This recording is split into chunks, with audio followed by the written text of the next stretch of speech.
If you're watching this, I think you're exactly where I used to be. And if that's true, I need you to promise me one thing. Don't make any decisions until you finish this video. Because I have a feeling you're about to go back to something that you've already prayed to be free from. Maybe it's a person, maybe it's a relationship, maybe it's a friendship that's been hurting you for years. Maybe it's a job that slowly convinced you to settle. Maybe it's a version of yourself that you've spent months trying to outgrow. Whatever it is, I know why you're thinking about going back. It isn't because it was good for you. It's because it was familiar. And sometimes, familiar feels safer than the unknown. Even when the familiar is exactly what broke you. You start remembering the good moments, the late night conversations, the laughter, the comfort, the memories. Your mind quietly edits out the anxiety, the crying, the nights you questioned your worth, the feeling that something wasn't right. It's strange how loneliness can make us romanticize the very things we begged God to remove from our lives. Because when you're standing in the middle of the unknown, your past suddenly looks softer than it really was. You tell yourself, maybe it wasn't that bad. Maybe I was expecting too much. Maybe they've changed. Maybe I've changed. And before you know it, you're reaching for the very thing that almost destroyed your peace.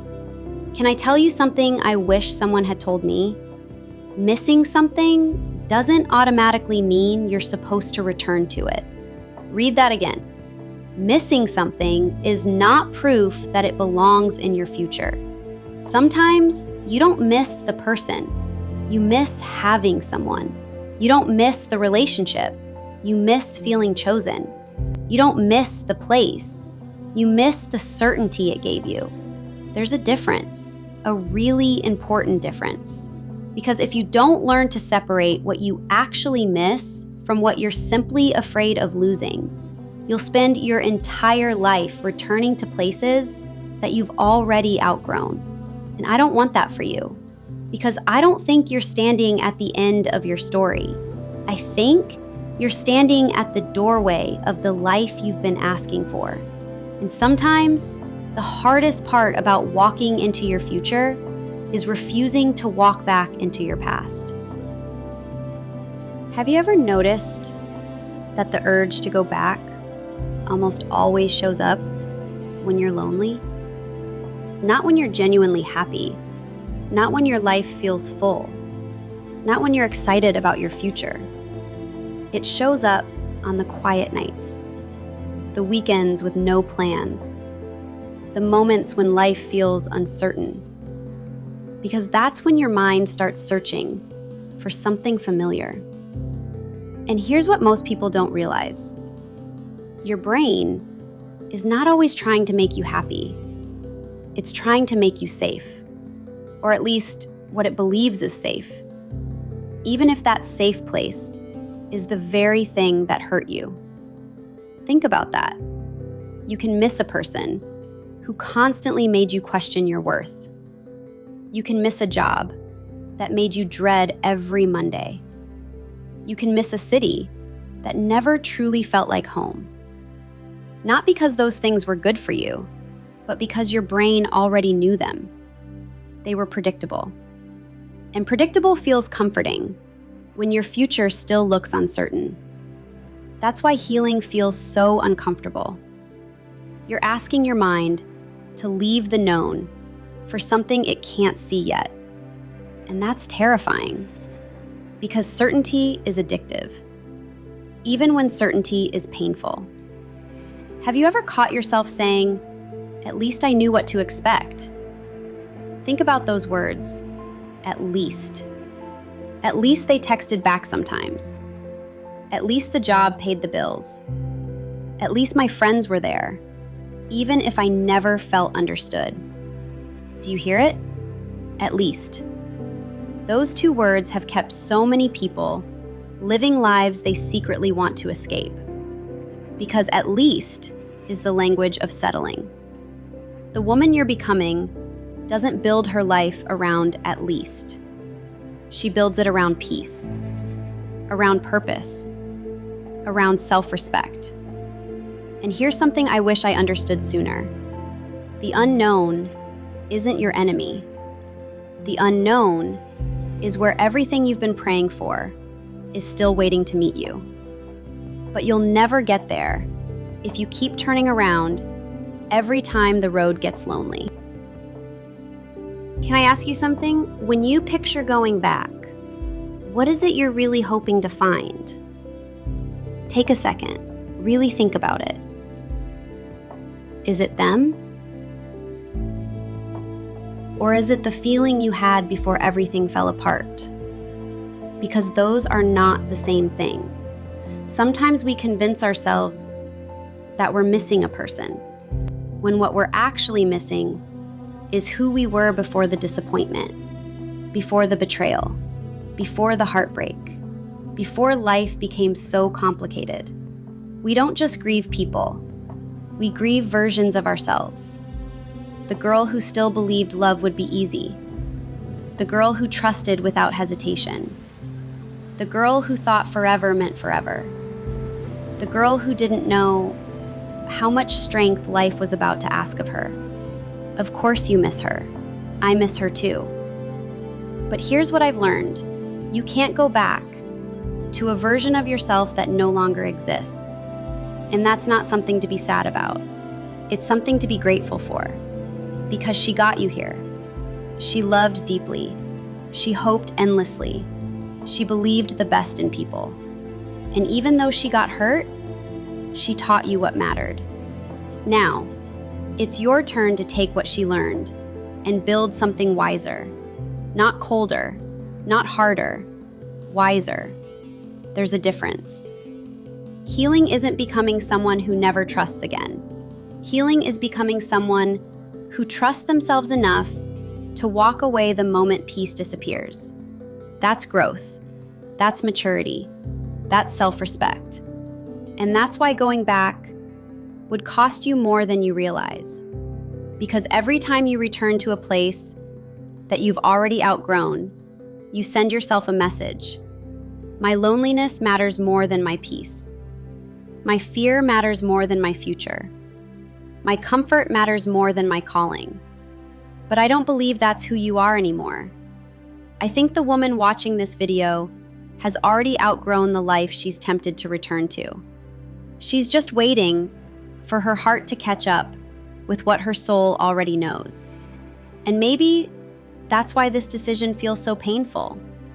Not because you're choosing between two good lives, but because you're choosing between the woman you used to be and the woman you're becoming. Can I tell you the hardest lesson I ever had to learn? Closure isn't always a conversation. Sometimes closure is a decision. A decision to stop waiting for the apology that may never come. A decision to stop replaying the same memories, hoping they'll somehow end differently. A decision to stop searching for answers from people who were never willing to give them. Because the truth is, some chapters don't end with understanding. They end with acceptance. And I know acceptance isn't satisfying. It doesn't give you the explanation you wanted. It doesn't erase what happened. It doesn't suddenly make everything fair. But it gives you something far more valuable. It gives you your life back. Think about how much energy you've spent replaying conversations, imagining different endings, wondering if you should have said something differently, if you should have stayed longer, loved harder, tried more. But what if the answer was never hidden in one more conversation? What if the answer was always waiting inside the decision to finally let go? Because here's something I've noticed. The people who hurt us rarely carry the weight of our healing. We do. We're the ones staying awake at night. We're the ones rereading old messages. We're the ones reopening wounds that we're finally beginning to heal. And every time we do, we hand our peace back to the very thing that stole it. Not because we're weak, because we're human. Because hope is beautiful, but hope can become dangerous when it's attached to someone who has already shown you who they are. Sometimes, the kindest thing you can do for yourself is believe the evidence instead of the potential. Believe the pattern instead of the promise. Believe the actions instead of the words. Because people can promise you forever, but peace only listens to consistency. And maybe the closure you've been waiting for isn't coming from them. Maybe it's coming from you. The moment you finally say, I deserve a life that doesn't require me to beg for clarity. I deserve relationships that don't make me question my worth. I deserve peace, even if I have to walk away to find it. And the moment you truly believe that, everything changes. Not because they changed, because you did. I want you to imagine something. Imagine it's 1 year from today. Your life looks completely different. Not because everything became easy, but because you made one decision. You kept walking. You didn't send the text. You didn't reopen the door. You didn't return to the life you had already outgrown. And because of that one decision, everything else began to change. You found peace you didn't know was possible. You met people who never made you question where you stood. You woke up without that heaviness in your chest. You laughed again, not because you forgot what happened, but because it no longer controlled you. Now imagine something else. Imagine you went back. Imagine everything feels good for a week, maybe even a month. Then slowly, the same conversations return. The same disappointments. The same excuses. The same feeling in your stomach that told you something wasn't right the first time. Because here's the truth. If nothing has truly changed, going back doesn't create a new story. It repeats the old one. And I know that's hard to hear. Because hope has a beautiful way of making us believe this time will be different. Sometimes it is. But most of the time, people don't return because everything changed. They return because loneliness became louder than their boundaries. Don't let a temporary emotion make a permanent decision. You've already survived the hardest part. You already walked away. Don't confuse missing something with being meant to return to it. They're not the same. Your future isn't asking you to look over your shoulder. It's asking you to trust the road in front of you. Because every step forward feels unfamiliar until one day it feels like home. And one day you'll realize the life you almost went back to was the very thing standing between you and the life you have now.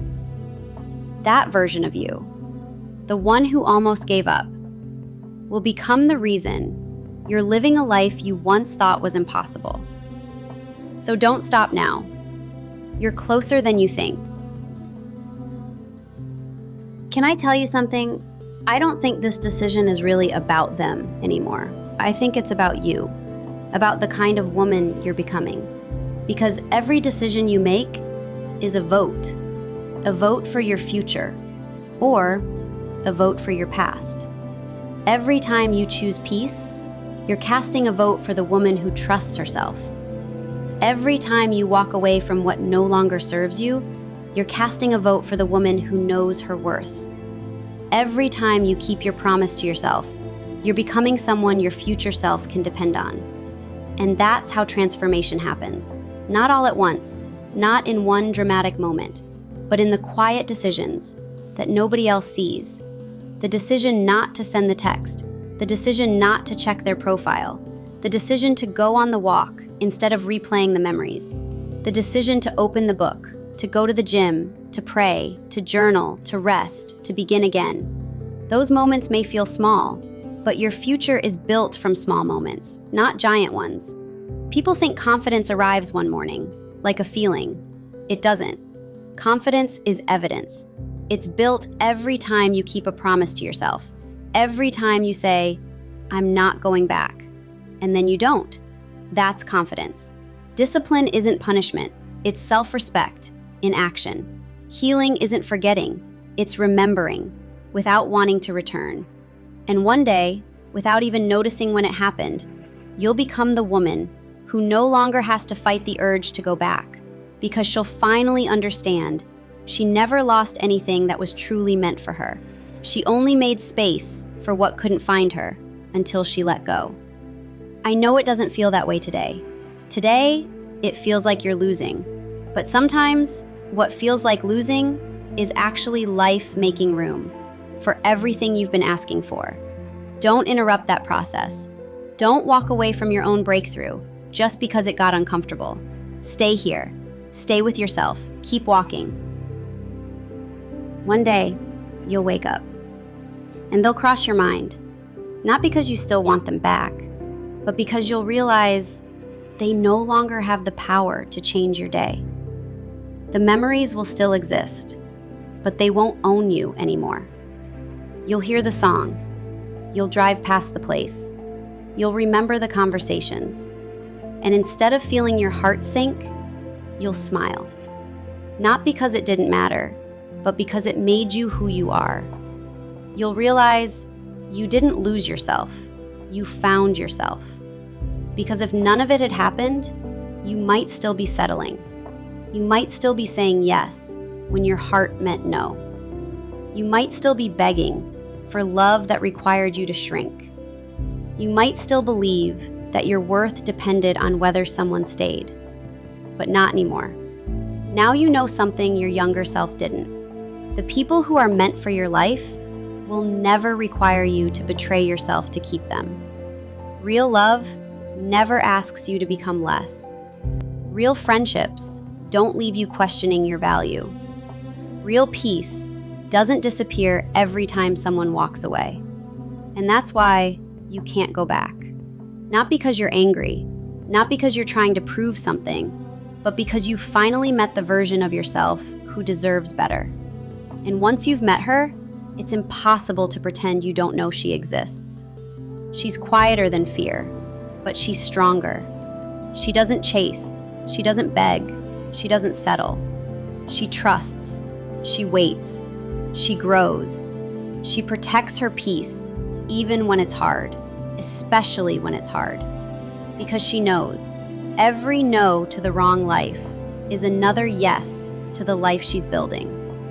And maybe that's why this decision feels so heavy, because your future is quietly asking you to trust it before you can see it. So, if you're still wondering whether you should go back, I hope you remember this. The life you're trying so hard to return to already taught you what you needed to learn. You don't have to repeat the lesson just because you missed the classroom. Some people come into your life to stay. Others come into your life to prepare you, to teach you what love should feel like, or what it shouldn't, to show you your strength, to reveal the places where you still needed to heal.